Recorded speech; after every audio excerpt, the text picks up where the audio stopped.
Hello, everybody. Welcome. I want to discuss Beyoncé and Rihanna's deal with the Olympics.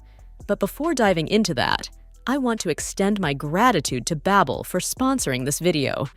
There are numerous reasons to learn a new language.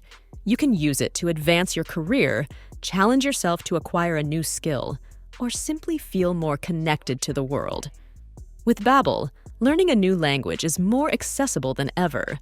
Babbel is one of the top language learning apps globally, developed by language experts, and it's scientifically proven to help you start speaking a new language in just 3 weeks. It's also perfect for planning trips and exploring new cultures, teaching real-world communication skills for practical conversations in travel, business, relationships, and more. Babbel offers a wide range of languages, and I personally decided to learn a bit of French. Check this out. L'addition, s'il vous plaît. That means, can I have the check, please? I'm working on it, and you can too. Summer is here, and with it, summer travels. With just 10 minutes a day, Babbel can help you speak like a local on your dream vacation.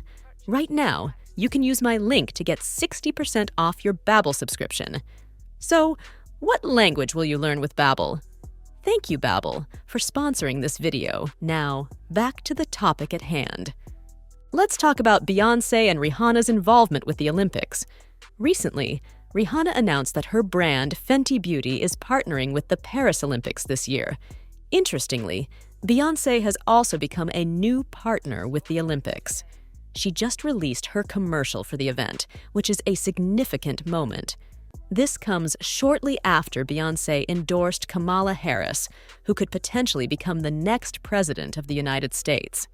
Beyoncé's approach is strategic.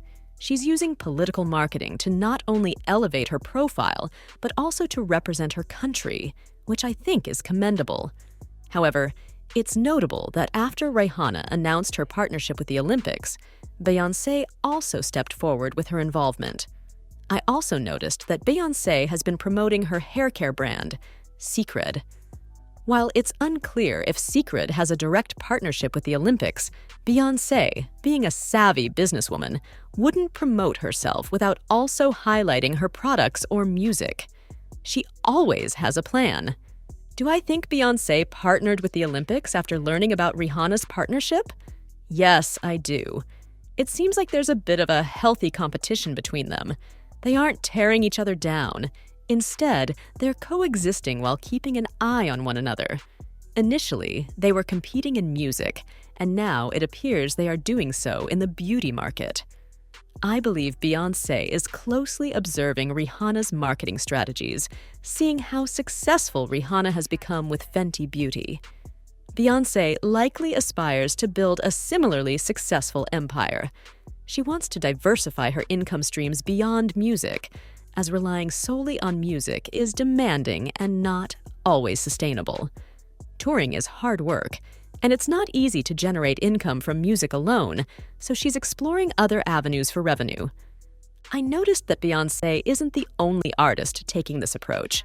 Many artists, including Selena Gomez, Ariana Grande, and Lady Gaga, have launched beauty brands, particularly after Rihanna introduced her Fenty Beauty line.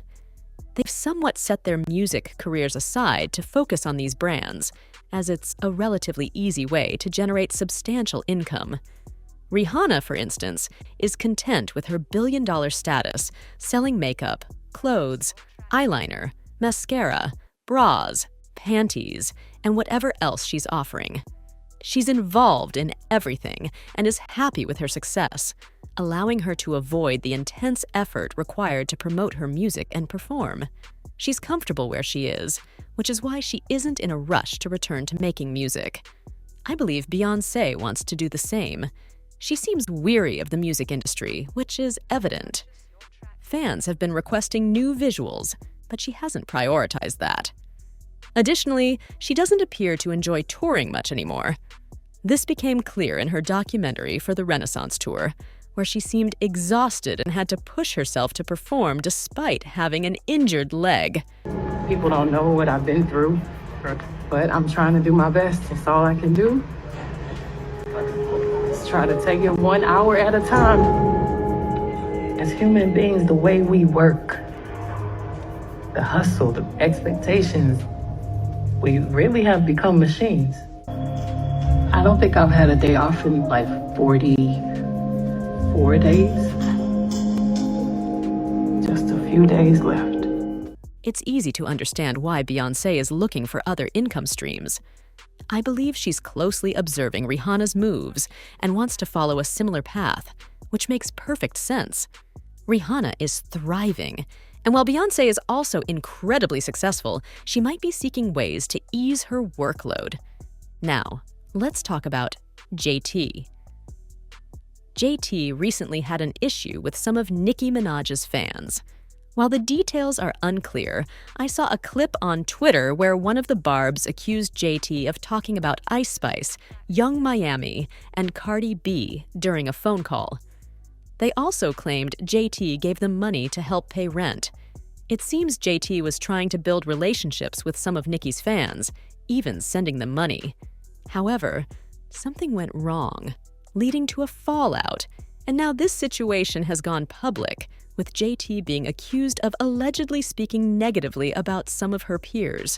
JT got on the phone and vented to me about the Barbs. She talked mad about Lex on the phone. Lex, who is a Barb. She talked mad about Carisha on the phone. She talked mad about Ice Spice on the phone. I have the phone call recorded, and everybody want to see Marquise get upset.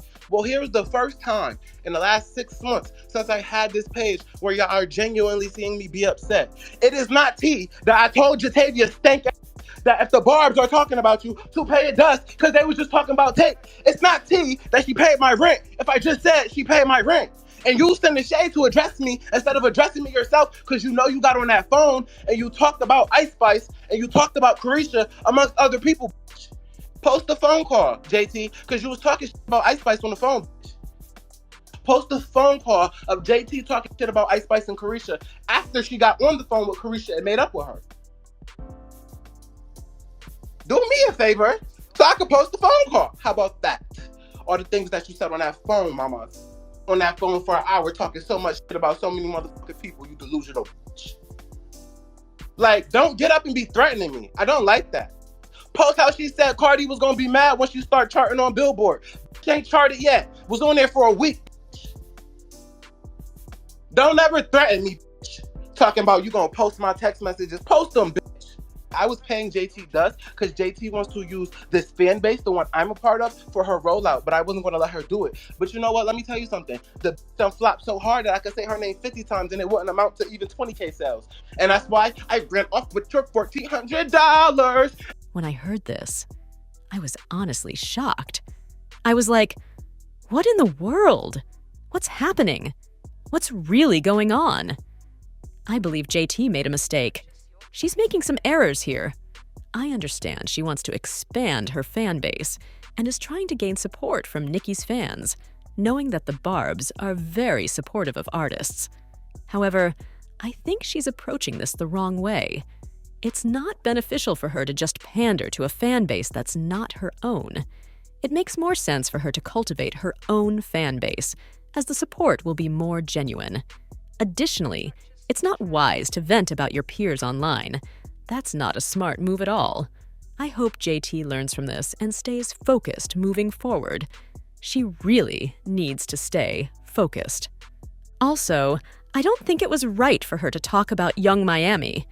I understand there have been issues with Cardi and Ice Spice, especially with the rumors about Uzi allegedly trying to get close to Ice Spice. But Yung Miami was her former group member, and regardless of any issues, they're still friends. Yung Miami is the person JT came up with in the industry and supported her while she was in prison. So talking about her with outsiders is not a good idea. It's just not smart. I hope JT learns from this experience and remains focused. She should avoid getting caught up with the drama on Stan Twitter. Stay focused, promote your music, and engage with people who genuinely support you. Anyway, let me know what you all think about this in the comments below. Please like, comment, and subscribe, and share this video if you care. Thank you so much for watching, and I'll see you next time. Bye.